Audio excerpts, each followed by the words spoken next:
തൃശൂരിൽ വിജയിക്കുമെന്നായപ്പോൾ നടനും ബി.ജെ.പി. സ്ഥാനാർത്ഥിയുമായി സുരേഷ് ഗോപിയെ വിവാദത്തിൽപ്പെടുത്തുന്നുവെന്ന് തുറന്നു പറഞ്ഞ നടനും ബി.ജെ.പി. സംസ്ഥാന വൈസ് പ്രസിഡന്റുമായ ദേവൻ രംഗത്ത്.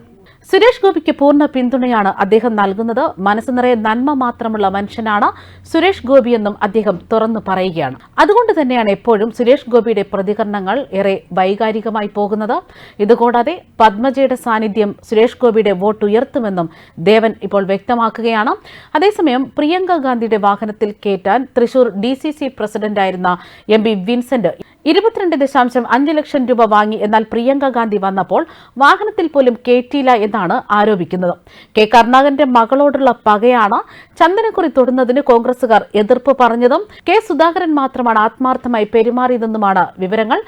പാർട്ടി വിടാൻ മടിയില്ലാത്തയാളാണ് കെ മുരളീധരനെന്നും 3 പാർട്ടിയുടെ പ്രസിഡന്റായിരുന്നു. പഴയ കോൺഗ്രസുകാരാണ് ഇപ്പോൾ BJP-യിലുള്ളത്. അതുകൊണ്ട് തന്നെ വലിയ വ്യത്യാസമൊന്നും തോന്നിയിട്ടില്ല എന്നാണ് അദ്ദേഹം പറഞ്ഞത്. തൃശൂരിൽ 2ാം വട്ടം തോറ്റപ്പോൾ തന്നെ കോൺഗ്രസ് വിട്ടു പോകണമെന്ന് തീരുമാനിച്ചിരുന്നു.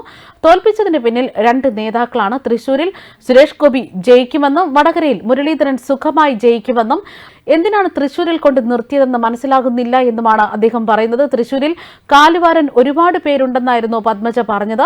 തന്നെ തോൽപ്പിച്ചതിൽ നേതാക്കൾക്ക് പങ്കുണ്ട്. കെ കരുണാകരൻ ജീവിച്ചിരുന്നെങ്കിൽ കോൺഗ്രസ് വിടുമായിരുന്നുവെന്നും കെ മുരളീധരനും മറ്റ് പലരും BJP-യിലേക്ക് വരുമെന്നും പത്മജ വേണുഗോപാൽ വ്യക്തമാക്കിയിരുന്നു. അതേസമയം ആരോപണം തെറ്റെന്നാണ് വിൻസെന്റ് പറയുന്നത്. വാഹനത്തിൽ കയറാൻ 22.5 ലക്ഷം നൽകാൻ മാത്രം മണ്ടിയാണോ പത്മജ എന്നാണ് ചോദിക്കുന്നത്. പ്രതാപനും തനിക്കും ഓരോ വോട്ട് വീതമേ ഉള്ളൂ. പത്മജ തൃശൂരിൽ തോറ്റത് എത്ര വോട്ടിനെന്ന് ഓർക്കണമെന്നായിരുന്നു അദ്ദേഹത്തിന്റെ വാക്കുകൾ. തലോടാൻ മാത്രമല്ല താക്കീത് ചെയ്യാനും ശാസിക്കാനും തനിക്ക് അവകാശമുണ്ടെന്നായിരുന്നു തൃശൂർ ലോക്സഭാ മണ്ഡലം NDA സ്ഥാനാർത്ഥി സുരേഷ് ഗോപി വ്യക്തമാക്കിയത്. ഇക്കഴിഞ്ഞ ദിവസം ശാസ്താംബു ആദിവാസി കോളനിയിൽ പ്രചരണത്തിനെത്തിയപ്പോൾ വനിതകൾ ഉൾപ്പെടെയുള്ള പ്രവർത്തകരോട് ശോഭിച്ചതിനെക്കുറിച്ചാണ് അദ്ദേഹം വിശദീകരിച്ചത്. എന്റെ അണികൾ ചെയ്യേണ്ട ജോലി ചെയ്തില്ല. 25 കുട്ടികൾക്ക് വോട്ടവകാശം വിനിയോഗിക്കാനുള്ള പ്രായം എത്തിയിട്ടും അവരുടെ പേര് വോട്ടർ പട്ടികയിൽ ചേർത്തില്ല. അത് അമിത്ഷാ ഏൽപ്പിച്ചിരിക്കുന്ന ജോലിയാണ്. അണികളെ സ്നേഹിക്കുകയും തലോടുകയും മാത്രമല്ല താക്കീത് ചെയ്യാനും ശാസിക്കാനുമുള്ള അവകാശം തനിക്കുണ്ടെന്നായിരുന്നു സുരേഷ് ഗോപിയുടെ വാക്കുകൾ.